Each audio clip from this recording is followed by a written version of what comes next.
We did have to sell our house. We're just renting, very small house. We went from a 2,500 square foot house up to down to a 1,200 square foot house that we're renting here just to make this work. We can actually do this. We can do this one building at a time. All of these buildings, these were all built in 1929. This building was built in the 50s. Oh wow. The original mass spectrometer. And so for the last 15 years that this place was open, he was here. It is. Can you imagine the top secret documents that were kept in? Oh yeah. Right? So absolutely. all the government documents, because you think of a vault or a safe, you think, oh yeah, it's got money and valuables, but not here. No. This is top secret documents, right? Everything for the government, what they were doing. This one wasn't running when he worked here, but he said that the other plant, the Masterson plant up north of here, that he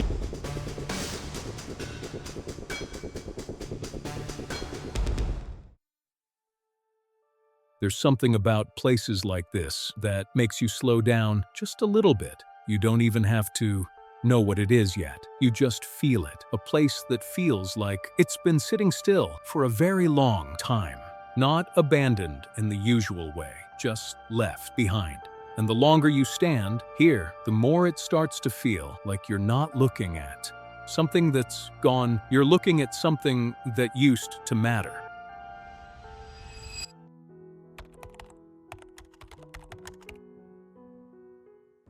Standing here today, it's honestly hard to believe, but this place played a huge role in something most people never even think about.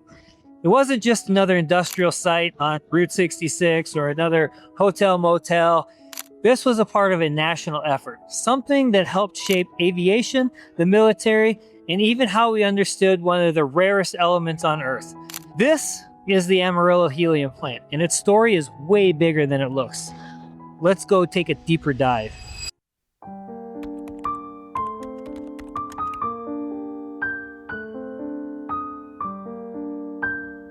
To really understand why this place exists, you have to go back to a time when helium wasn't something you bought at a party store. It was one of the most valuable resources in the world. In the early 1900s, the United States discovered something that changed everything. Large amounts of helium trapped in natural gas fields, especially across Texas and the Great Plains. And at the time, no one else in the world had access to it like this. Helium had one very important advantage over hydrogen. It didn't burn, and that made it incredibly valuable for airships, especially for the military, so the government stepped in. They didn't just regulate helium, they controlled it completely. And in 1929, right here along Route 66, this plant was built as part of that effort to extract, refine, and supply helium for the United States. This wasn't just another facility. This was part of a national strategy. At its peak, this place was alive. People working around the clock, machinery constantly running, a steady output of something that, at the time, was considered too important to fail. And when World War II came around, that importance only grew. Helium became critical for reconnaissance airships, surveillance, and defense. And facilities like this one were part of keeping that system running. For years, this plant did exactly what it was built to do. It served its purpose. It mattered. But like a lot of places tied to a specific moment in time, eventually, that moment started to pass.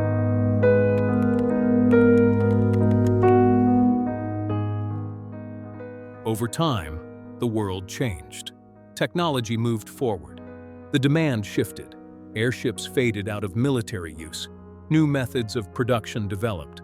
And the need for places like this slowly started to disappear. And it didn't happen all at once. There wasn't some big moment where everything just shut down. It was quieter than that. Work slowed. People left. Buildings stopped being maintained, and little by little, this place started to become what you see today. Not destroyed, not erased, just left behind, sitting here for years, decades even, right off one of the most Historic highways in America, where thousands of people pass by and never realize what they're looking at. And for a long time, it seemed like that's how this story was going to end. But every once in a while, someone comes along and sees something different. Not the decay, not the damage.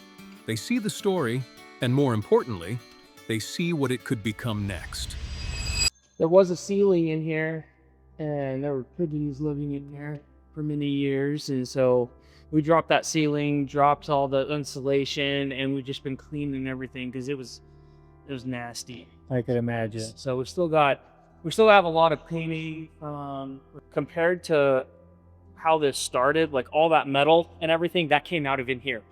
Like we removed all the conduit, removed all the pipes that were running all over the place, and we're just starting fresh. You know, we're gonna do all new electrical. We're gonna that's a drain. I have no idea where it goes, so we're gonna have to like figure out where does this go. All of these buildings, these were all built in 1929. This building was built in the 50s. So it's it's pretty much the newest building on the property. This was all labs. This was all labs and offices in here for like the kind of the higher up people were all based out of here. So this was all offices, and we're still trying to. We haven't solidified what we're gonna do with this building yet, but it's 14,000 square feet, 7,000 up here, 7,000 downstairs, and it's all split up into these little rooms, you know.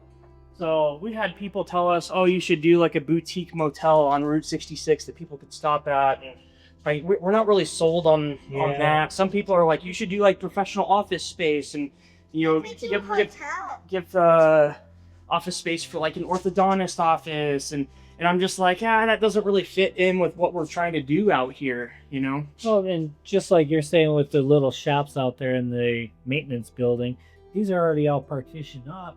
They could have locking doors and they could come in and open up their shop, and then you have a main entrance. People can come in and walk through, and you've got little, you know, handcrafted soaps, handcrafted items. Yeah. And then, you know, one of the other things that we thought about doing, we homeschool our kids, and there's a lot of people that teach extracurricular activities. You know, ceramics classes, art classes. We actually went to a lady's house last night. She's starting up a kids cooking class. Oh, nice. Up in here, but on the plans that we have, because we did get a lot of documentation on this building, or on all these sold on the property when we bought it. But that was called the library. So these were all offices, and we had a guy out here a couple weeks ago, but actually used to work out here back in the 90s. And he was saying that they didn't even let any of the main workers into this building. This was like strict. It was pretty strict access to like the engineers, the labs, the lab guys. It was white coat required. Yeah. Interesting. Yeah. Most of the stuff had been gutted from here. Like it was just trashed. Like there was tons of trash and stuff all through here when we bought it. So we spent weeks cleaning these buildings, this building and all these rooms out. What do you suppose all those hooks were for? Like helium tanks? These were for tanks. Yep. So they would put the tank right there, and then that would go over the cap to keep it from falling down. But this building has pretty good bones to it. Oh, you know, we can definitely do something. Structural looks really good. Yeah. So we'll run downstairs. This kids came in here, and this was all complete when we bought it. Kids kicked it in, and Do you have a lot of problems with people coming in here still, or? We did when we first bought it. We haven't done any graffiti cover up down here, so. This is what the upstairs looked like with all this. There's some inappropriate things written on the walls. Oh, wow. It's the original mass spectrometer.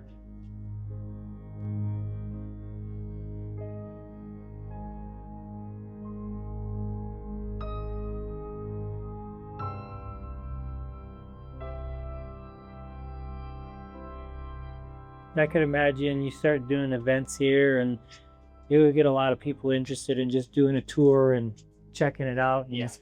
hearing the history of it. It would be Well, neat. it's been- It'd be neat if there was like you said, there was somebody that worked here and knew Yes, really yeah. in depth that you could say, hey, we're having an event and we're going to do tours. Why don't you come out? So we got a hold of the last plant manager that ran this plant, and he came up and gave us a tour. Sorry. And so for the last 15 years that this place was open, he was here, and so he told us all kinds of stuff. So there's not a lot of people left alive that actually worked out here. We've met a lot of people. We've gotten to talk to a lot of people whose dad worked out here, their granddad worked out here. You know, this building called the powerhouse. That they used to. So helium was extracted from natural gas that they found up north. And they would breathe and pipe that natural gas down to this facility, and then they would extract the helium, and afterwards they were left over with natural gas. And so they actually piped that natural gas into this building here, and they would use that natural gas to help power and heat all the buildings in here. So like all the pipes that you see going from building to building, that was all carrying natural gas to like the natural gas heaters that were in each thing. We still have the chilled area here. I thought I just seen something too that it was like, was it cliffside or something, like 12 miles north is where they were getting the gas deposits for the helium. When I was kind of doing some research and I just briefly seen something on Facebook that like that whole area up there was just sold or something. Yeah, they sold all the like the extraction. I forgot what company bought it, but yeah, they're still pulling natural gas out, and they would actually use that facility as like storage for helium, long-term storage. Like, so they have these cavities where they would just pump helium that was already refined. They would pump it back into the ground so that they could use it later. Nice. This one wasn't running when he worked here, but he said that the other plant, the Masterson plant up north of here that he worked at, they still had some engines like this and compressors that were like this up there, very similar, that did that same thing, that compressed the air to help move things through the pipeline.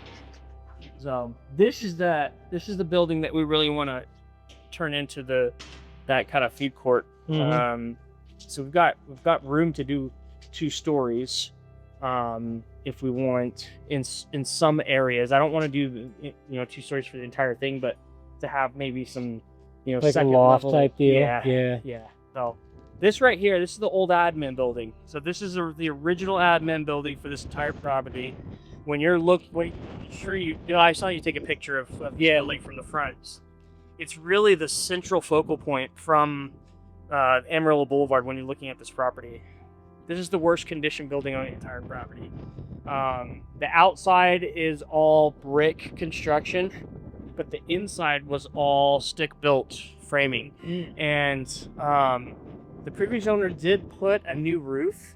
And so this is the building that I'm going to be looking for some grant money to save, basically. But you can see, like right here, this is a load-bearing wall, but you can see how the bottom of it is starting to rot, and it's actually dropping in this part of the truss, or you can actually see where the wood has split right there. So I've got to do something fairly quickly to get some supports up there. And one of the things that my wife and I did with the drilling supply company that we were running, we did a lot of foundation drilling supplies. And so this is one of the things that we actually know a lot about.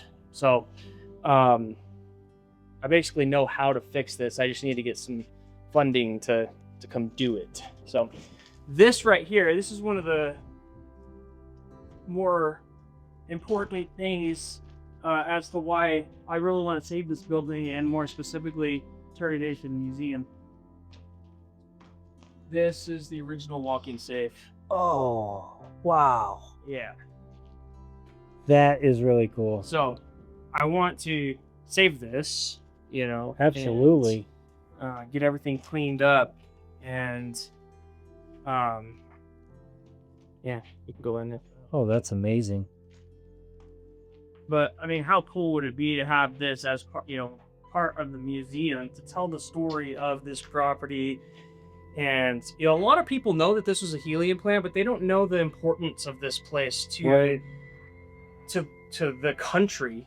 Honestly, what happened at this facility is it literally helped the United States win World War II, because it was a big credit is due to the surveillance blimps that the Navy had surveilling the Atlantic and the Pacific Ocean, looking for German U-boats to help keep supplies going to Europe. Right. And that, the blimps that they were using for surveillance, they were all filled with helium from this plant. And so once you start learning the history of all that, it's so cool. It is. Can you imagine the top secret documents that were kept in Oh, there, yeah. right? So Absolutely. all the government documents, because like you think of a vault or a safe, you think, oh yeah, it's got money and valuables, but not here. No. This would be This is the top secrets. secret documents, right? Everything for the government, Mhm. what they were doing with the military and the aircraft and everything. That's so Who cool. was buying? And here was holds high pressure cylinder storage in this area out here, and they had a dock right here. It went out. This was actually a rail line, rail spur that came in, and they could load the rail cars. But we've got some really good beams, wooden beams. Oh, yeah. and planks and stuff in here that, man, I've looked up reclaimed wood prices, and like for these beams right here, those things are worth like $20 a foot. Oh, geez. Yeah. So like tens of thousands of dollars of reclaimed wood in here. So this one will probably end up being carefully taken down, and then what we'll do is we'll actually repurpose some of these beams and posts and stuff around the property. Mhm. We need to build certain things, and we'll reuse as much as we can.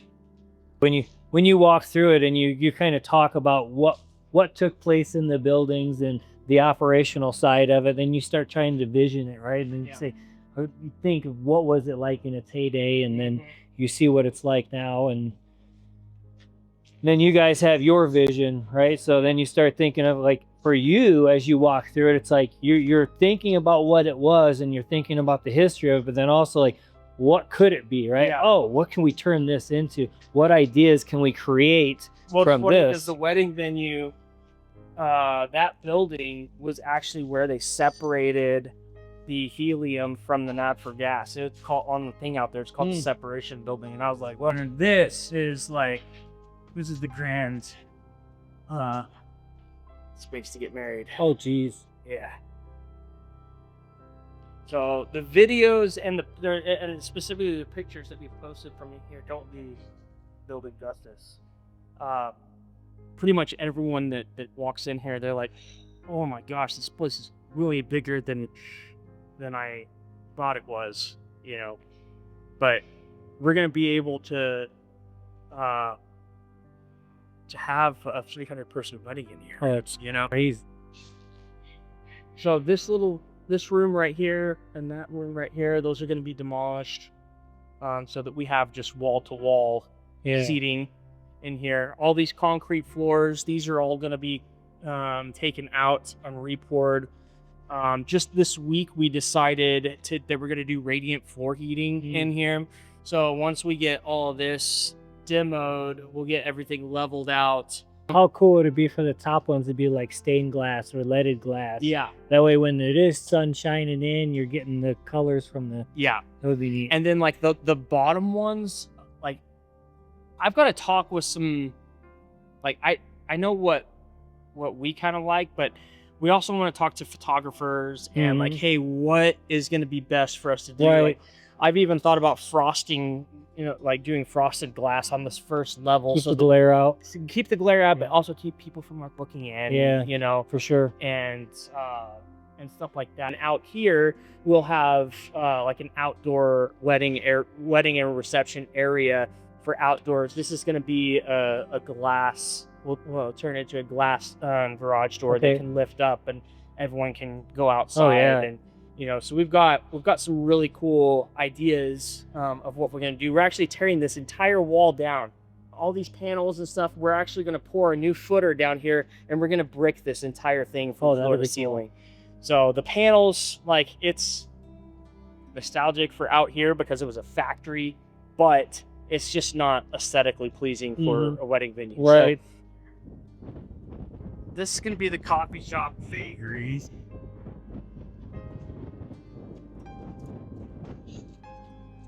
Oh, geez, what a... Just a nice wide open space. Yeah, with lots of windows. Yes. Yeah. So this will be, we'll replace the roof on this one, replace all the windows. We're probably not going to replace the concrete in here, but we will bring a concrete grinder in and try and level things out a little bit more, and then we'll probably seal it with something. But get the windows fixed, get the doors kind of fixed and or replaced, because a lot of these doors, they don't seal right, you know. So we'll upgrade the doors to you know, some garage doors that can open up. And once we see how that event goes, like, one of the other things that I want to do, when we lived down in Lubbock, they had this event called Touch a Truck, and it was for kids, and they'd bring like first responder vehicles out, fire trucks, the construction equipment, let kids just crawl over stuff, you know. Oh, that's cool. Like, this is a perfect space to do that. I did just notice that they announced a similar event out at the fairgrounds, like the second weekend of June. So I guess they do have an event that's kind of like that, but we're just gonna host our own out here, probably do that. But here in the next couple of weeks, all these concrete pits, they'll be gone. This concrete basin that used to hold all the water. We have a water well over there on that side of the property. We've got a water well over here, and both of those water wells would pump water into this. There's two sides, and that one pipe, there's two pipes, a yellow pipe and a silver pipe. The yellow pipe came from that well, silver pipe came from this well, and so that would be the holding tank for all the water. And then it was also served as a settling tank. So the water that comes out of these wells is pretty sandy. It actually pulls a lot of sand out of the ground, and so they would use this to collect all the sand. Once you tear out all that concrete, you're just gonna keep the water tower as a decoration? Yeah, that's like our staple. Oh yeah. Like, just imagine you paint the logo up there, you can see it from miles away. Yeah, we'll be lighting that up too. At the farmers market, the Friday night, we're gonna have like a lighting ceremony. Oh, cool. I bought like a professional laser. Okay. It's called Laser Cube, and it's like DJs use them, and like anyways, it'll do a laser show. So I actually want to do a laser show on the water tower. Oh, that'll be neat. And then at the end of the laser show, Megan already picked the song that she wants, and so we'll design a laser show like up onto the water tower, and then at the end of the show, we'll light it up. We've got some lights. Oh, very cool. That we're just gonna, hopefully over the next 4 to 5 weeks, this place is gonna be changing a lot. Like, it's already changed a lot for me. Like, seeing all these chunks of concrete and stuff, like even yesterday, he tore out this tree that was right here, and it's just like, man, now that that's gone, like, it just changes the look of things, you know. Just starts opening everything up. Yeah, just pulling out all these yellow canisters and grabbing the valves that are down in there and just pulling them up because we're not using them anymore. So like, they used to send water all for different reasons, from this pit to that building, or from this building to that pit, and all these pits for like cooling towers at one point for different things, different processes out here. We did have to sell our house. We're just renting, very small house. We went from a 2,500 square foot house down to a 1,200 square foot house that we're renting here just to make this work. We can actually do this. We can do this one building at a time. Afternoon, friends. I am on the grounds of the Amarillo Helium Plant that is now being called Amarillo Heights. I am with the owners, Megan and Daniel, and they are going to share their vision for this abandoned building and what they're going to do to bring it back to life. First and foremost, thanks for the tour. Appreciate all of the insight on the buildings, the history that you gave us. I think the viewer's biggest question is why, right? Why this location? Why would you choose this location over potentially just building new? We talked earlier about you taking the route up to go to work and passing past here. So in your mind, when you passed this location, what made you think that, right? Like, were you in the market and thinking you wanted to do this, or was it just something that came about when you seen the buildings? So Megan and I have been interested in old buildings for a really long time. As we've moved across the country, each place that we've lived, whether it was Eastern Kentucky or Duluth, Minnesota, we would come across an old building that just kind of caught our eye, like old train station or an old industrial factory, or so we would see these buildings and we just start thinking like, oh man, that'd make a cool wedding venue, or hey, that would make a cool coffee shop, And so this really started when we were looking at getting married. We were living in Denver, Colorado, and we're looking at wedding venues, and we are going to visit all these different places. And there's this one location downtown Denver that we were looking at, and it was an old ironworks building that they'd converted into a wedding venue, and it was just mind blowing. It was so cool. It just had this industrial feel, and like we started looking at it. We fell in love with the place until we saw the price tag. And then we were like, man, if this is what they're getting for weddings, like we need to have a wedding, And so we got married in 2010. And so that's what really got us like interested, like initially in like, hey, someday, got us dreaming, someday we're going to have something, like this. And so as we moved across the country, we were each like kind of pursuing our careers, but in reality, she was just following me around for my career. I would get, I started working for a company, and they said, hey, we're moving you guys here. And then we'd be there for a year, and then they'd say, hey, we're moving you here to this other place on the other side of the country. And so, she would have to uproot, whatever job that she had found and follow me to the next place. She had, or she went to school for interior design. She has a bachelor's of interior design, and her CE design project was actually converting an old building in Denver into a industrial style hotel. Oh wow! So And this is so right under This is your kind of alley. full circle. Yes. Like we're finally getting back around to me being able to do my passion and That's turning amazing. something old into something new. Very cool. Yeah. So as we're moving around the country, we see these different buildings, these different spaces, but the right opportunity and timing just never really lined, and then even on the financial side of things, like I don't know that you really could have done anything at each one of those places if we wanted to. There was one building up in Superior, Wisconsin that was an old Carnegie library that was up for sale. It was kind of falling apart, but I think they had that thing for sale for like $110,000 or something like that. Definitely something that we probably could have found a way to buy, but like it's this massive old stone library that would have made me want to work. But that was one of the buildings that you're like, maybe someday we could like do something like that. We're a wedding venue. Like how cool would it be to turn this old building into something like that? So Then in Minnesota, we found a old downtown movie theater. And so we had, the vision of doing the coffee shop there. And when we were living there, obviously it's 6 months of winter, and there were no places for moms to go with their kids for those 6 months. Since 6 months of winter. So we were thinking, coffee shop with the kids' play place, so moms can talk, kids can have fun. And so it's funny that we found this property with so many buildings because we can actually do all the different things we thought about in all the different locations that we've traveled. And But we were never looking for anything this big. no, You're not envisioning this. We were not out looking for something. It's just kind of, like I mentioned, I was driving by and the new loop here had just opened up. I'd never been out this far outside of Amarillo.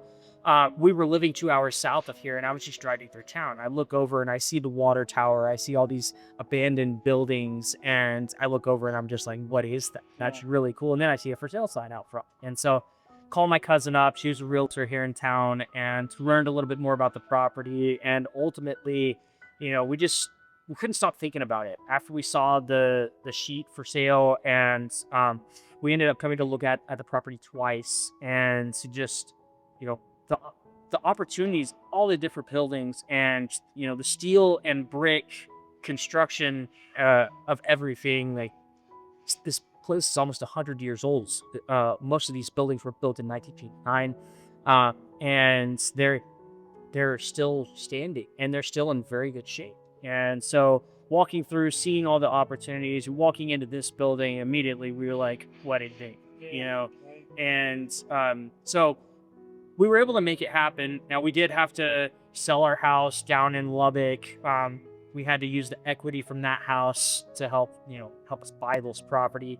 We're just renting a very small house. We went from a 2,500 square foot house down to a 1,200 square foot house that we're renting here just to make this work. And we really saw this as, something to pursue, that we'd really been looking for, all this time, not actively searching for, but just like, it would catch our attention. It was something that really interested us, to do something like this. But, the opportunity presented itself, and, we pursued that. We were able to make something happen with it. And, it's a lot to bite off. There's 13 acres here that we got. There's 16 buildings on that property.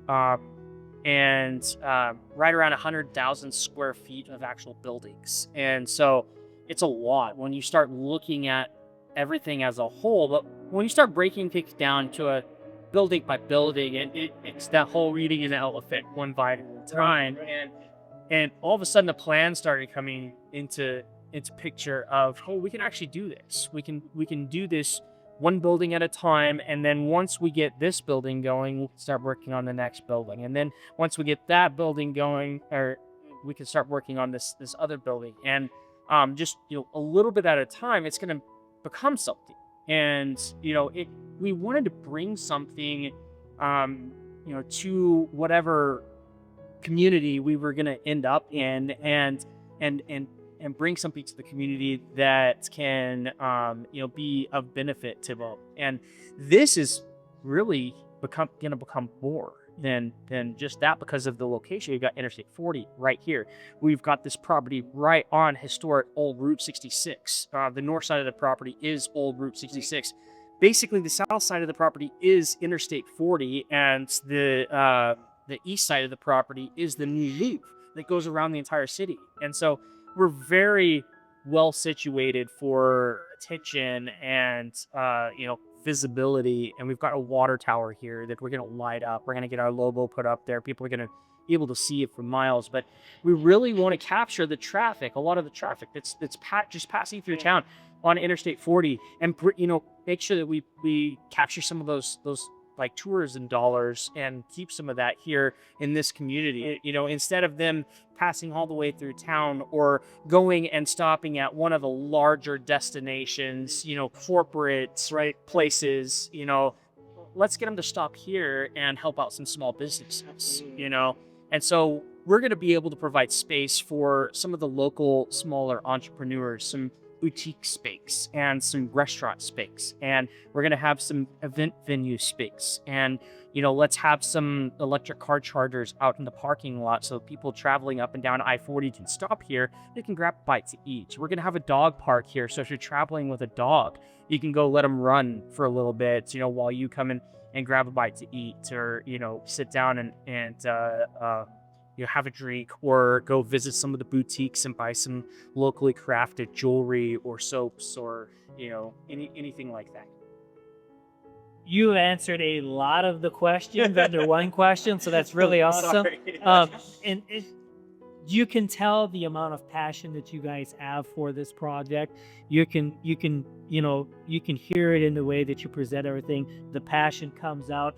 And you spoke about setting up a museum, right? So the museum, tell us, what does it need to you to be able to preserve something that was a part of history, and bring new life back to it, and also be able to preserve part of that into a museum for people to learn about what this facility was, and then as you bring new life into it, you can bring that into your vision and being able to experience the new life that you brought into it. Almost everyone that grew up in the Panhandle of Texas, they know about the old historic Amarillo Helium Plant, but a lot of people don't understand exactly what was done here. And so this facility essentially supplied almost all of the world's helium for a significant amount of time. And helium was a very strategic gas during, through World War I and especially in World War II. So a lot of the helium that came through this facility that was actually refined here in this facility went to the military, specifically the Navy, and that helium was actually used to fill up the blimps that they used for surveillance across the Atlantic and the Pacific Ocean.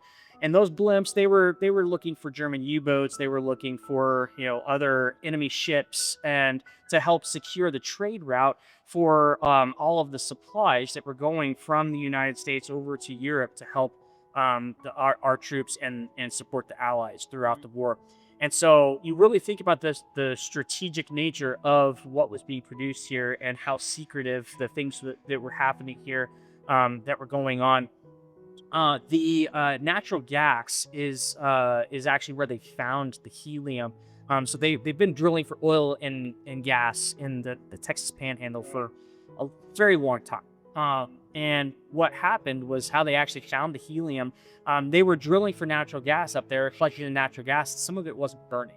It wouldn't ignite. And so they started looking at what's in this. It's causing it not to burn. And they found up to 1% helium in a lot of that natural gas. And that helium's an inert gas, it doesn't burn. And so that 1% was enough to actually cause the natural gas not to be combustible. And so they ended up building this facility to basically send all that natural gas down here.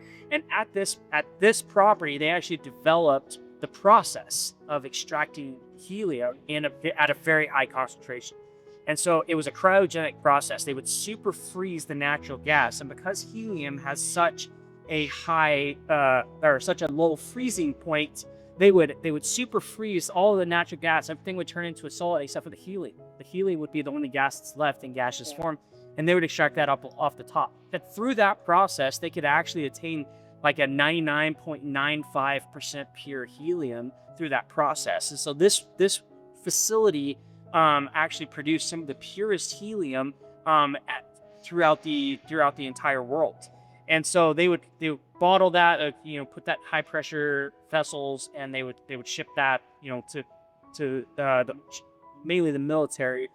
This facility was operated by the government through the Department of Interior. The U.S. Bureau of Mines is the actual who actually operated this facility throughout its time.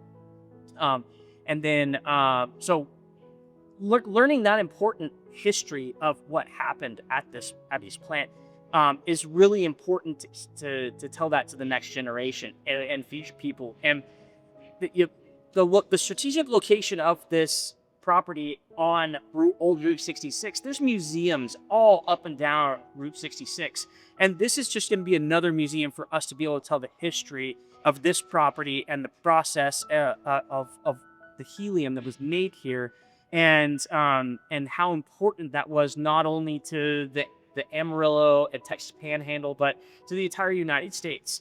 So to be able to take some of the artifacts that we're collecting at Savvy from this property And we actually have lots of family members and people that actually used to work here. And family members of those people say, hey, my dad used to be out there. He was a superintendent. Or we have people coming to us and bringing us artifacts, old pictures, old. We have a lady that we met with the other day, and her father-in-law used to work out here.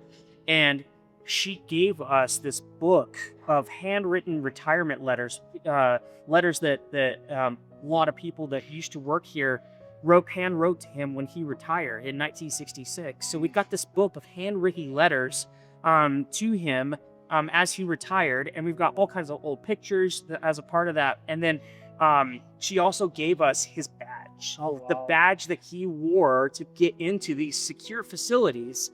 We have that, and so we're going to be looking. We're going to be continuing to search and contact, families of people that may have these artifacts that we can put into the museum and actually, have these different things to show people. I showed you earlier that old 1950s mass spectrometer that they actually used to test the purity of the gases that they were producing here. We've got one of those still in the basement of one of the old buildings. We're going to bring that here up to the museum. We'll have that in there. And then you also got to see that old walk-in safe. Yeah, very cool. And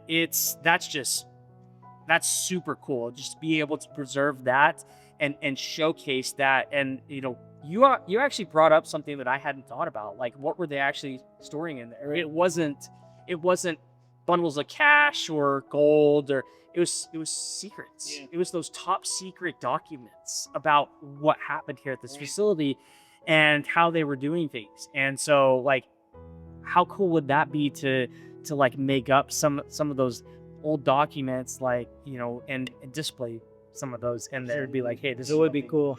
if you could find somebody that took those home, and they're sitting in an attic at some family. They used to be top member. secret, but the process that they developed here, it's not secret anymore. And so, like, to be able to almost recreate some of that and explain the process, because during at the end of World War I and World War II, like, even if these other countries knew where to get helium, where to find helium, helium cannot be recreated. You can't. There's no synthetic helium out there. Once our reserve of helium is gone, it's gone. And so, like, once we learned that, it's crazy to think about. Like, every time a balloon goes up in the air, it's like just wasting. There goes that's gone. That amount of helium is gone, and there is no synthetic helium. And so it's just crazy to learn and think about that. Now, we still use helium across different industries today, but it's not in the volume that it used to be used, like to fill up massive blimps and stuff like that. But we're still using it in the medical industry. They still use it in welding. The obviously glues, but the military still has lots of different uses for helium. And so it's still a strategic gas, but they found other deposits around the world. And, at the time, though, how to refine it was, that was a very big secret. Okay. So this has been extremely educational, and I think the museum is going to be extremely educational. But there's also a fun side to this, right? So the wedding venue, the coffee shops, the bakeries, and as you guys work on putting that all together, you also have some events that you're planning to help bring awareness to the facility. So tell us a little bit about your ideas for what events that you plan to have here in the near future that people should be looking out on your Facebook, Instagram, YouTube pages for. Yeah. So it's gonna take a lot of time and money to get these buildings, to the point where we want them to be before we start doing them in the actual buildings. But we also have a lot of space, like outdoor space, and so we decided that to go ahead and get some of that visibility, to get some of that, to build interest in what we're doing out here, we need to start hosting some outdoor events. So we decided that in conjunction with some of the centennial 100-year celebrations that are going to be happening for Route 66 over the next couple of months, we decided to do a farmers market. So that's going to be our very first public event out here. We're going to be doing a farmers market, and we've got we're planning on 50 to 60 booths. Someone said we need to do 66 booths to Yeah. coincide with That would Route be cool. 66. So we'll see what kind of interest we get in that. But over the next 4 to 5 weeks, we're gonna be working really hard with many pieces of equipment out here, making sure that everything is ready. Our construction guy that we've partnered with to do this, he has given us a guarantee that he will have everything ready for the farmers market on June 5th, 6th. So we're really excited about that. That'll be our first public event. We're gonna be lighting up our water tower for the first time during that event, and then we'll have our own booth to inform people about what we're doing, and then we'll have lots of local vendors, some food trucks, and stuff like that. And then depending on how that goes, we're gonna make sure that we don't need to make any like changes or like make sure that we need power here. Right. We don't. We're gonna make sure that everything runs smoothly, but we really want to have like a touch truck. It's an event that they used to have down in Lubbock, where we were at, and they get construction equipment and police cars, their fire trucks, and let kids come out and climb over some equipment and just provide a safe, fun environment for kids and families to come out. We'll have food trucks at that, and maybe do like do some movie nights. With all the Route 66 stuff, we want to have a movie night out here and show the movie cars. So, Yeah. and just have like a barbecue grill where we're cooking up, hot dogs and hamburgers, and, stuff like that, for the family. Just have some family events out here. And like, that's why we're really doing this, is to provide opportunities to bring families and people together, as a community, but also be able to get some of that traffic off of the Interstate 40 and bring some, give them a place to come in. I love it.